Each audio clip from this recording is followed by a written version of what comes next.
ارشاد فرمایا الا انبئکم، کیا میں تمہیں خبر نہ دوں بے اکبر الکبائر، جو بڑے بڑے گناہ ہیں ان کی۔ وہ ہمہ تن گوش ہو گئے کہ جی حضور ارشاد کیجئے۔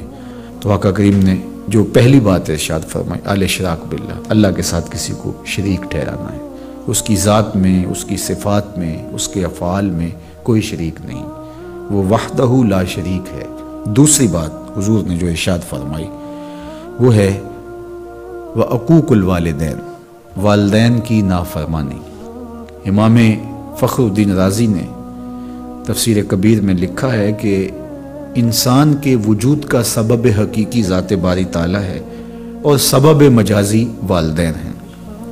تو اس لیے گناہوں میں جو بڑے گناہ ہیں، اکبر الکبائر جو ہیں، ان میں سے دوسرا بڑا گناہ اللہ کے محبوب علیہ السلام نے عقوق الوالدین کو بیان فرمایا۔ تو والدین کے ساتھ حسن سلوک کرنے کی ہمیں تلقین کی گئی، اور یہ شریعت اسلامیہ کا ہم سے تقاضا ہے۔ اور ویسے بھی اولاد اگر طبعاً فطرتاً شکر گزار ہو تو وہ ہو ہی نہیں سکتا کہ وہ اپنے والدین کی نافرمانی کرے۔ اللہ کے محبوب علیہ السلام نے ایک موقع پہ ارشاد فرمایا کہ ملعون من سب اباہ، ملعون من سب اباہ، وہ شخص لعنتی ہے جو اپنے ماں باپ کو گالی دیتا ہے۔ تو کتنی سخت مذمت کی گئی اس شخص کی جو والدین کی نافرمانی کرتا ہے۔ ایک موقع پہ حضور علیہ السلام نے فرمایا رغم انفن ثم رغم انفن ثم رغم انفن، 3 مرتبہ فرمایا۔ اس شخص کی ناک خاک آلود ہو، پھر اس کی ناک خاک آلود ہو، پھر تیسری مرتبہ فرمایا اس شخص کی ناک خاک آلود ہو۔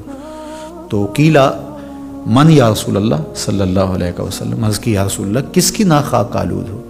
تو آقا کریم علیہ السلام نے فرمایا من ادرک ابویہ عند الکبر احدہما او کلیہما فلم يدخل الجنہ، جس نے والدین کو، ایک کو یا دونوں کو، بڑھاپے میں پایا اور جنت میں داخل نہ ہو سکا، اس شخص کی ناک خاک آلود ہو۔ اور یہ تیسری بات ارشاد فرمانے سے قبل حضور نے تکیہ چھوڑ دیا تھا۔ حضور ٹیک لگائے تشریف فرما تھے، لیکن جب حضور یہ بات ارشاد فرمانے لگے فجلس وکان متکئا، تو حضور بیٹھ گئے اور حضور نے تکیہ چھوڑ دیا، اور حضور نے فرمایا الا وقول الزور، سن لو، تیسری چیز جھوٹی بات کرنا ہے، جھوٹ بولنا ہے۔ تو یہ ہے اللہ کے محبوب علیہ الصلوۃ والسلام کا سخت تاکید کرنا جھوٹ سے اپنی امت کو بچانے کے لیے۔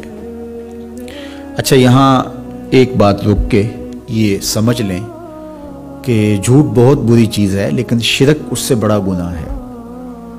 تو اس کی تاکید اتنی زیادہ کیوں کی؟ حضور نے ٹیک چھوڑ دی اور آقا کریم علیہ السلام بار بار ارشاد فرماتے رہے۔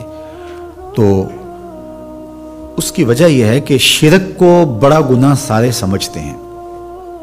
اسی طرح ماں باپ کی نافرمانی ہر شخص سمجھتا ہے کہ یہ بہت بڑا گناہ ہے، اور اگر کوئی شخص ماں باپ کا بے ادب ہو، گستاخ ہو، تو لوگوں کی نظروں میں بھی وہ گر جاتا ہے کہ یہ برا شخص ہے کہ ماں باپ کے ساتھ بدسلوکی کر رہا ہے۔ تو یہ دو گناہ ایسے ہیں کہ جو لوگوں کو اچھی طرح معلوم ہے، لیکن عمومی طور پہ جھوٹ بعض معاشروں کے اندر یوں رچ بس جاتا ہے کہ اس کو عیب نہیں سمجھا جاتا۔ اس لیے حضور نے اس پر خاص تاکید کی اور ٹیک چھوڑ کے آگے بڑھے، اور پھر بار بار ارشاد فرماتے رہے کہ اس کو چھوٹا نہ سمجھنا۔ جس طرح اکبر الکبائر میں شرک ہے، اکبر الکبائر میں عقوق الوالدین ہے، اسی طرح یہ بھی اکبر الکبائر میں شامل ہے کہ کوئی شخص جھوٹ بولے۔ تو جھوٹ بولنا یہ اللہ کی ناراضگی کا سبب اور ذریعہ ہے۔ تقریباً 200 قرآنی آیات جھوٹ کی مذمت اور جھوٹ سے بچنے کی تاکید اور ترغیب میں ہے، اور سینکڑوں احادیث جھوٹ کی مذمت میں اور جھوٹ سے دامن کو بچانے کی تلقین پر مشتمل ہیں۔ تو اس لیے اللہ کی بارگاہ میں یہ دعا مانگیں کہ اللہ ہمیں جھوٹ کے مرض سے نجات دے، اور ہمیں ہمیشہ سچ اور سچائی کی توفیق سے مالا مال کرے۔